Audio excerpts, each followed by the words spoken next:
So Ammonite is a new movie that is basically just a portrait of a lady on fire. It's exactly the same in almost every beat of the movie. It even has the exact same ending as Portrait of a Lady on Fire.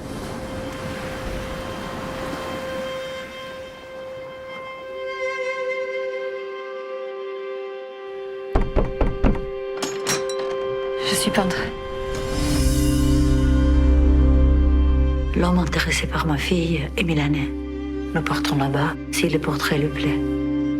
Il a épuisé déjà un peintre avant vous. Que s'est-il passé?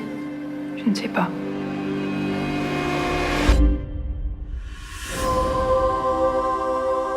Elle vous attend.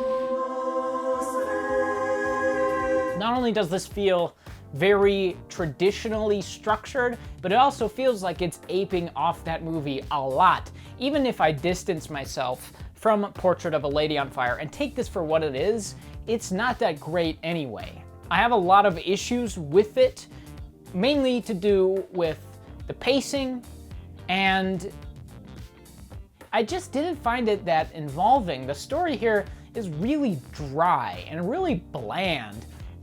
It's basically about Kate Winslet, who is a fossil person. I don't know what's the correct term for that?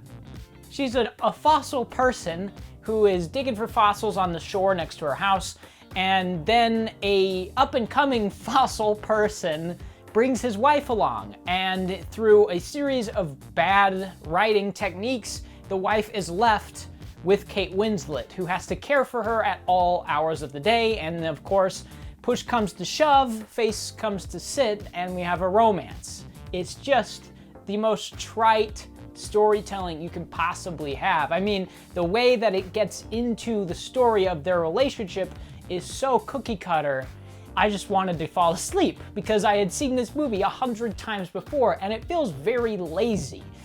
Portrait of a Lady on Fire, if I'm still making comparisons, feels very natural. The whole movie is very natural and you get eased into things. This one is the same way. It really takes its time easing you into this romance, but the way that you get to the romance feels very artificial because, again, Kate Winslet's doing her thing, and then this guy just happens to know where she lives, to come by and say, hey, I really like you. You're one of the world's foremost scientists in this field.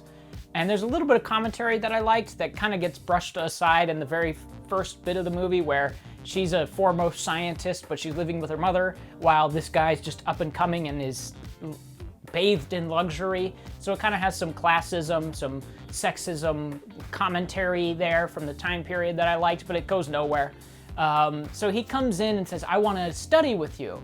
He goes on one trip with her and then says, oh, I'm ditching my wife. It feels very ham-fisted. It feels very slapped together just to get those two together. And then the romance takes so much time to develop. It is like sloth. It's like watching grass grow. It's so dull. It is scene after scene of Kate Winslet or Saoirse Ronan looking at a feature on the other person, and it just holds on it for like a minute straight. It's scene after scene of this.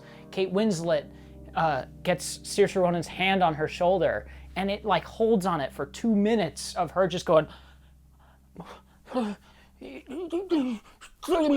Cheap tourist fodder. Beautiful.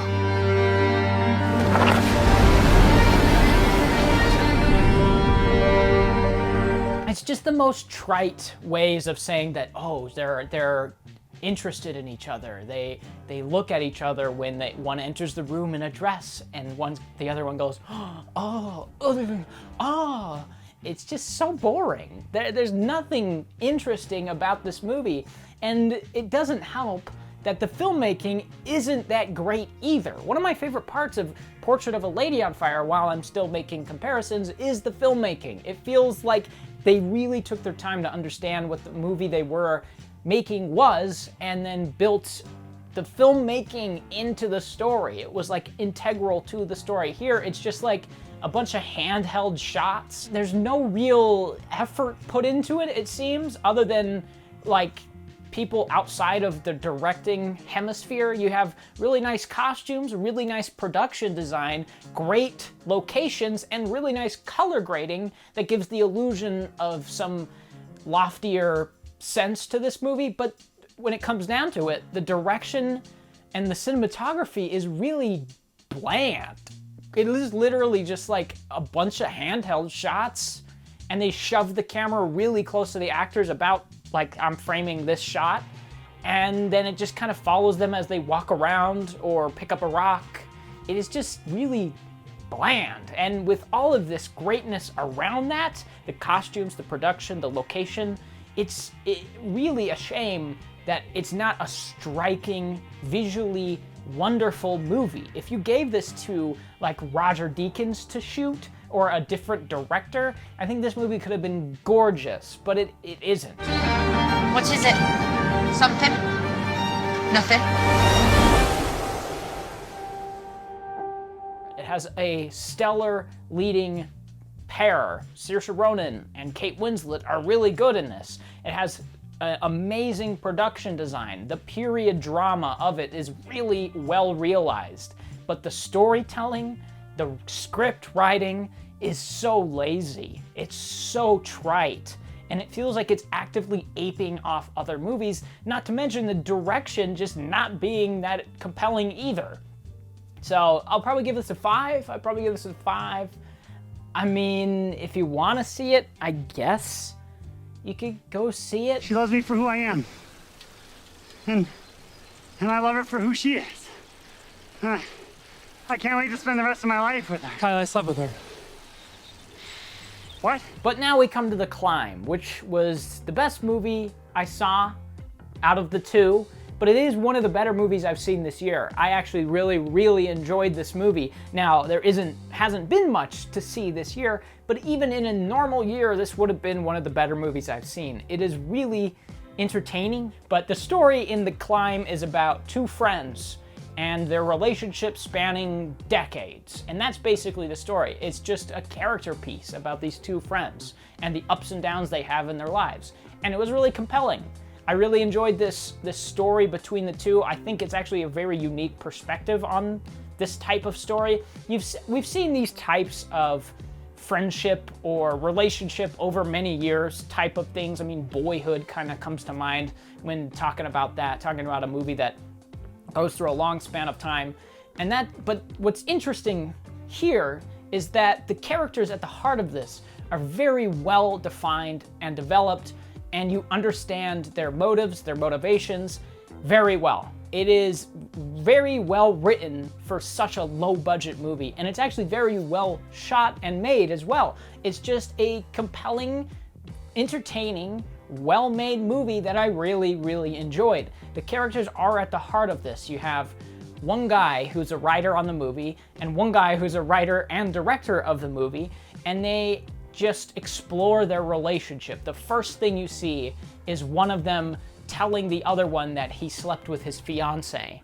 And then from then on, the movie follows their like significant spots or patches in their relationship and what led them to be where they are in between all of that time. And it is very interesting in that way. I really enjoyed that. And one thing I didn't care for is that it's segmented into chapters. There's 6 chapters. I get it because so much time it jumps in between each chapter. I get why they did that, but I also feel like you didn't need to. I never really loved the chapters thing. I always think it breaks pacing of a movie a little bit. So I didn't care for that, but I did love how it transitions into the next phase of their lives. And not only can you tell that so much time has passed based on their relationships, who they're with, but their physical appearance too. They seem to put a lot of effort into actually making this seem as if tons of time is passing. You have the first bit of the movie, one is a little bit schlubbier and one's more fit. And then in the next chunk, the next chapter, the roles have completely flipped. One has let himself go because his wife has died, and the other has gotten really trim because he's trying to be better for his new girlfriend. And so you have little bits of stuff like that that help you kind of gauge how much time is in between each of these chapters. And that's why I don't feel like you needed the chapters, because that seems to split up the time, whereas you could just have them looking completely different to split up the time. I'm a bad friend. Oh my God, Mike, are you serious? What you did to him was selfish. Kyle's selfless. He always thinks about other people first. One thing I really enjoyed about this was the editing and the transitions in between scenes. I think it's all incredibly fluid and seamless. There's a lot of long takes, really impressive, coordinated long one takes, and there are also fake one takes where they have the one take and then it kind of goes behind something or up the stairs, and you can tell that there's some digital trickery to stitch two shots together.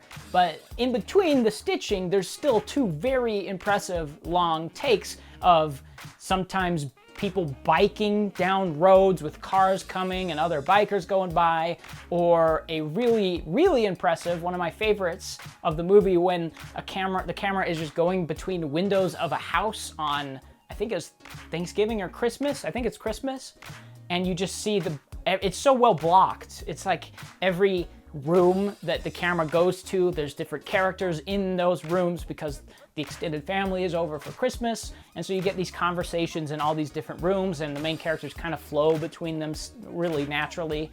That's probably the best part of the movie. I loved that.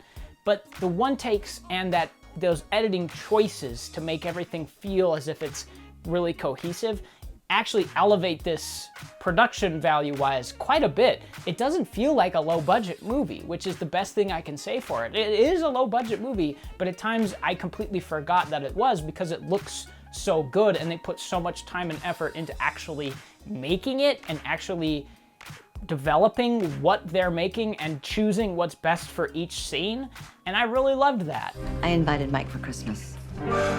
What? He is not doing well. We were his only family, and now he has no one. Mike's in the living room. He got fat. Right? Yeah. Merry Christmas. Merry Christmas. Is that Mike? And those characters, that dynamic between the two is the most interesting part of it. I loved that. And even through the decades that the movie spans, those people are still the same. They seem to try to change for different people, for girlfriends or what have you, but at their core, they're the same people making the same stupid mistakes, which I can relate to a lot. I mean, throughout just normal life, it seems like there are times when I can't get out of my own way just for reasons of being myself. And so I really related to that part of the story, and I really enjoyed that. So if you want to check out a movie that's genuinely great, it's really heartfelt, it's really touching, and it's surprisingly funny, it's actually hilarious, then go check out The Climb. It's engaging, it's entertaining, and it's very well made. I think everybody can enjoy this one. I thoroughly did. I'll give this one an 8. So, out of the movies in theaters, there's not much, but if you can find a screening, of The Climb, go check it out.